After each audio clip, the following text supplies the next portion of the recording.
So your journey with lymphedema is really long and all over the place with so many things. You've mentioned growing up with your dad in and out of hospital, fighting cellulitis, which I unfortunately now have experienced this year myself. That is a condition that, you know, is never kind. A condition that had no name, bilateral lymphedema yourself, and then starting your blog, Lymphy Strong. What would you say are the main things that you've learned about yourself and what you're capable of while living with lymphedema? I had to think hard about that question. I think it falls back to what I've said over, and I've written in my blog before, and I say it from time to time to the community. You're braver and you're stronger than you could ever imagine. You know, you don't know how strong you have to be until you have no other choice. You know, it's literally, you know, I've been down on the floor crying, and I've thrown things, and I've just, you know, had to process it, right? The fact that, you know, I couldn't wear shoes, or 2 years ago, I had my first bout of cellulitis was when I was 10. And 2 years ago, I had my second bout. But yeah, I would say you're braver. I'm braver and I'm stronger than I ever thought possible. I am a survivor. I am resourceful. I am capable. I'm not alone. And even I would never change the parents that I have. And even more recently, it's been just overwhelmingly evident that I'm surrounded by the most amazing community of friends. I mean, the outpouring of support and their prayers and their well wishes, just, they're so diverse, and they're from around the world. I honestly feel like if I was scooped up and dropped in any city in the world, that I would find a lymphy that would help me. You know, I would just blast a little message on Facebook, I'm here, can somebody come pick me up? And I honestly believe somebody would. You know, I really have faith in this community. So the other part is, you know, I spent 20 years in corporate America working for big banks and big oil and gas. And this journey, this job that I have now, and working in Lymphy Strong full time, is one of the most intrinsically rewarding things that I have ever done. And I only regret that I didn't start it sooner. It's tough. It's tough. You know, I've made a lot of sacrifices to make it work. But when I see someone succeed at achieving whatever they need to achieve, whether it's fitting into shoes or learning how to wrap themselves, or they finally had that surgery, that LVA, or whatever it was, you know, and they're successful, it just makes me so happy. It honestly brings me immense joy in my heart. Mm-hmm. It's beautiful. Mm-hmm. So great, all the feels. I know, I'm like, I'm glad I have glasses on.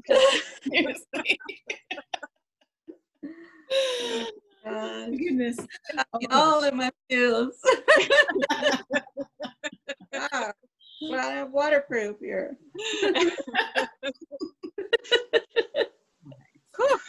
So it's obviously been an emotional journey for you, and you've come a long way from, you know, not getting any help really to that first moment when you finally connect with somebody who could actually help you and help you learn how to take care of yourself and self-manage your symptoms while getting proper treatment.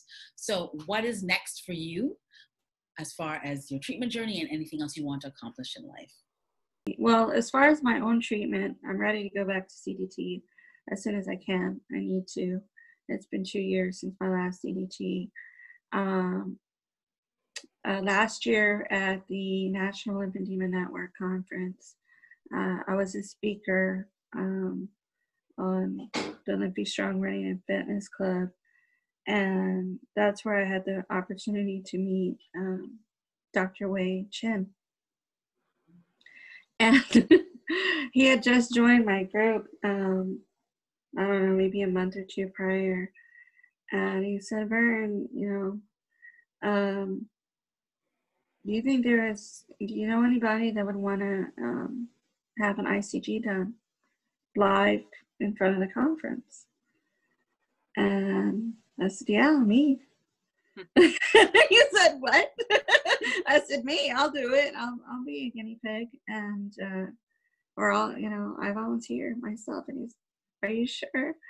And, I thought I was ready, to do it in public, and we did it. I had my very first diagnostic testing ever in my entire life, the 26 years since I developed lymphedema. So that little window, we all have like a little, when you have lymphedema, you have that little notion in the back of your mind, like, can I have surgery? Is it possible? And I'd always been told flat out, no, you've had it too long. It's more successful for people who've had it less than 3 years. And when he did it, and I saw the dermal backflow, and he talked to me. I won't divulge what he said. It really gave me hope with trying to figure out whether or not it would be possible, even at my age, and as long as I've had it. So that's something that I want to explore. And I've never said that to anyone. You're the first lady that said, but do you want to explore that? Exclusive, whatever. I really do have hope that there's something that can be done for me. Now I know I don't have as much fibrosis as a lot of people, but that's okay. That maybe that makes it better. So I never had that hope before he did that test, and now it's something that I'm seriously contemplating or exploring further when I have the opportunity. And then I also want to expand Lymphy Strong. I've got this fitness challenge thing that is fairly mature now. I also want to do an adult camp for people around the world, or in the U.S., to come together and have sort of a retreat, so to speak. I build retreats for a living, where we would, get together and do things, whether it's canoeing or whatever people do at camp, make s'mores, and then have breakout sessions in a recreational environment, not a conference center or clinical, setting. I'd like for it to be a camp, like a summer camp. Well, maybe fall camp, so it's not that hot. But I have so many ideas, swimming around. But that's a main one that's kind of sitting in my heart. That's amazing, though, because I think we see the stuff that's being done for the kids, which is amazing. But I think as adults, we also need to have that time. We need to be around others that are like us, hear people's stories, and it not be that conference setting, because your expectations for conference are so much. You're trying to learn so much. You're never really even getting a chance to play. Mm-hmm. And that's one of the things that I benefited most with. I've spoken at the Harvard, the BIDMC. Dr. Drew Singal is he's a phenomenal person, and BIDMC hosts that annual conference, and the best part of that is seeing my fellow learn members in chairs and meeting other patients, and just sitting outside and having a conversation about it. Always, topics that we don't get to talk about with other people, you know, whether it's pain or whether it's surgery or whether it's compression. So I would like to do something like that at a recreational level. That's something that I really have in my heart. That sounds amazing. Sorry, that's my dog. Being expressive. Can I just say, I want to comment on one thing you said. This came to me while I was listening to you talk about the ICG thing. In the podcast I listened to doing the research for this part, you mentioned the sign you saw that led to your dad getting a diagnosis and care. Like that was just like such kismet, right? And then you went to your gynecologist and he noticed what's wrong and you cried and he thought at that time way outside the box and so sent her to the people who treat breast cancer patients, and that again a bit of kismet, you know. And then this man, Dr. Wei Chen, asked you, and he happened to ask you, not somebody else first, and boom, like just yes, it's not been the most fabulous journey. It's very, very long, but it seems like in key moments, some really magical things kind of opened up and happened for you, which is really beautiful. Like that just really struck me. You mentioned wow, when you say it like that, it does. And it's opened a world of possibility now that surgery could happen for you, right? Like just that's crazy to me. Yeah. It's not like that billboard sign. Yeah. If I hadn't taken that job, I almost took a job in San Antonio. I was between a job in San Antonio and a job here in Houston. And if I hadn't taken this job here in Houston, life would have been different. Deborah, do you know this story? Yeah. Yeah, I'm like, when have you seen a sign that says you might have lymphedema anywhere in the world? Like, never. Not even today. Like, how did that happen? I can tell you though, you're more likely to find it in the United States than you are up in Canada, because we are so hidden with our lymphedema up here. Yeah, it's frightening, which is why we're doing what we're doing, because we're so underrepresented. And you know, especially with us being both sides of it, primary and secondary, we can speak to both. We can really identify with people that are just out there in the cosmos, if you will, of Canada. And while we have different associations set up, there isn't anything really, you know, a continuum across Canada like you guys have in the States with Learn, you know. And what you do, especially having the viability of the internet, you are no longer just in the Americas. You are outside of that. You know, we're lucky we're starting to experience that as well, that we have people that are listening to us for valid reasons that are from all over the world. Yes. And that's the amazing things that we have. Now, sometimes I do get frustrated, and sometimes I do get emotionally attached, and of course, you know, we're all human and whatnot, and but when I think about quitting, or I think about like, oh, this is too hard, I need to find something else. One of the things I do is I go to my blog and I do a refresh on the countries. So when I first started, I think it was like 50, and then I grew to 100, and then it was 110, and then I think the last time I checked, it was like 165 different countries from around the world that have hit my site. And you go down the list, and it's like this one lone person in some obscure country that I have never even heard of, you know. And you think, like, what is it like to be that person, you know, way out there, looking for answers, and it just boggles my mind. The billboard, I got to be the billboard, you know. You have to be the billboard or the lighthouse, you know, to shine the light that yes, there is help, and you know, we're trying. There are people that are trying to make a difference and change the world. Well, you are making a difference, and so are you. Right, quite. So glad you both are doing this. Well, and I've been very impressed with all the Thriver posts, and it's just amazing how you've gathered, you know, all of these the advocates the way you have, and are sharing different tidbits or information are really, really, and that's part of why I agreed to do this, because I think it needs more awareness. I want to share it in my group and on my blog so that those countries, those 160 countries, know that you two in Canada are doing, having these conversations and providing resources as well, so that, you know, if they stumble upon it and there's something that you can help them with, then by all means, they can connect with you. We appreciate that so much.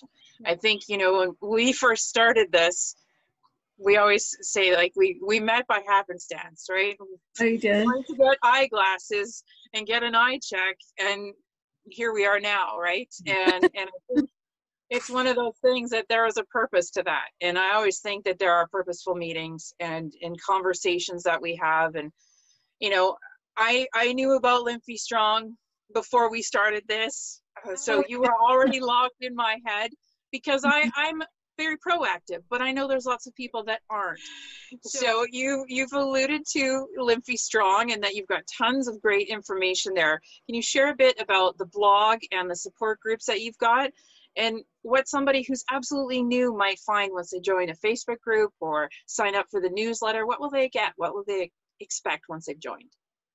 Okay, so when I started the blog was originally used to kind of share my story, because the way I got started was I reduced my legs. You know, I reversed it from like stage 1 back down to stage 0, and I was able to fit into shoes. And so many people asked me over and over, you know, how did you do it? So I said, well, I have to have a portable means, you know, sharing this information. And so I did the blog with the blessing of my dad and whatnot. Now the blog is really a launching pad into the online community on Facebook, because lymphedema is bigger than me. It's bigger than you. It's bigger than the three of us. It's a worldwide, global problem that affects like 250 million people, right? And I'm just one person. And so I invite people to join our online support communities. We have 3 groups that are aligned to the pillars of complete decongestive therapy, or also known as CDT. So in our main support group, which is Lymphy Strong Support, otherwise known as the official Lymphy Strong Inspiration Group, we discuss things like wrapping, compression, surgery, day-to-day symptoms, flare-ups, pain, what's it like to be pregnant with lymphedema, this really about the symptoms of it and managing it on a day-to-day basis. Skincare, you know, all of that is there. Then we have the second tier, which is about exercise, and it's called Lymphy Strong Fitness, the Fitness and Running Club. When I first asked that one doctor if I could work out with bilateral lymphedema, he laughed in my face. And he said that I needed to stick with brisk walking and just forget about any pipe dreams about doing anything, you know, beyond that. And it absolutely crushed my spirit. And so the reason why we keep running and fitness running in there is because I was told you cannot run with lymphedema. And I can name 20 people off the top of my head who are lymphedema runners. So it's, you know, it's really a testament to how so many people have overcome overwhelmingly, I mean, obstacles against all odds to exercise and find it's not just running. It's, I mean, there's people who ski with lower extremity lymphedema, people who golf with upper extremity. There's like anything you say that a person with lymphedema can't do, I will show you a person who does it. You know, they defy the odds every single day. So that's what our fitness group is about. And then we have our newly food group called the Lymphy Strong Cafe. And we're not the food police. We're not here to tell you that you need to get on a diet, where you don't eat another person that's going to tell you that you need to lose weight. If a person is above their ideal size, They know it. They've been told by their family, their doctor, everybody else. That's not what the cafe is about. The cafe is about, a lot of people don't understand that there is a food connection to inflammation and swelling. One of the questions that I used to have in joining that group was, what is your favorite food? And I would get brownies, pizza, cheeseburgers, fried chicken. And I would say, perfect. This is the exact person that we need to get into the group so that they understand that, yes, with fried food and things that are not ideal processed, there is inflammation involved. And they need to know that. So whether they decide to do keto or whether they decide to be paleo or gluten-free, whatever mechanism they choose to adhere to or protocol they choose to adhere to, that's between them and their doctor. But our group is there for support and to ask questions. Say, oh, has anybody tried intermittent fasting? Yep, I have. Or, yeah, I tried it, it didn't work for me. Right. So they can expect, it's pretty strict, it's not an ad and spam space where, here we're having this or buy this or whatever. It's an online support group that is, I try to run it like I would an in-person support group. So if we were all in an in-person support meeting, you would think it would be really rude if somebody just barged in the door and said, here, do you want to hear about this flyer? Blah, blah, blah. Do you want to buy this? Do you want to? No, we're there to discuss lymphedema support, ideally with a speaker. So I'm fairly strict with the groups when it comes to that. Another thing that we discuss is things like cellulitis. We don't give medical advice. We can't give medical advice whatsoever. But again, we get new members all the time who've never had a cellulitis bout in their life. And they're scared and they don't know what to do. And sometimes they don't know if they should go to the ER or ED, They don't know, what a rash looks like. So we're there for that support too. And so the most important thing about my groups is I want people to understand that any success is worth celebrating. I don't care if you reduced as 1 centimeter or if you finally got that job you wanted, you hadn't worked because your swelling was unmanageable for a while, or maybe you were on disability for a while, you were able to get back on, or maybe you had more pain-free days and you were in pain. Any success whatsoever is worth celebrating. It's not bragging, it's not boasting, it's about finally letting it out to people who understand the struggle and somewhat of what you've been through. I mean, only we know what we've actually been through in our lives, but to share, oh man, I finally got into shoes, or I finally got into that sweater, my favorite sweater that I hadn't worn in, since last year. Those kinds of victories, there's only a certain group of people that would understand, and that's the community. True. Well, it's amazing that you have that diversity now for people as well, so that they don't feel like if they're in just one, that they won't get heard because it's only dealing with something. Now they've got that variety. They can really pick and choose what they want to be engaged with and how they can also listen and see what other people are going through to maybe normalize what they're going through, right? Yeah, and I separate it because I find that there's a group of people sometimes who exercise to manage the lymphedema, and they're very happy doing it that way. And they don't want to necessarily know all about the other stuff because they're comfortable in their knowledge of wrapping and all that other stuff. There's people who stay in the main group because they have no interest whatsoever in the other two. And then there's some who manage their lymphedema with diet alone, and they could care less to exercise. They do it mainly with food. So you know, you don't want to weed through a lot of, in my mind, we try to streamline it as much as possible so that people, I also always say, you always want to surround yourself with positive, like-minded people. So if you're with a group of people who are focusing on diet, and you know you manage your lymphedema with diet, then you're in the right place.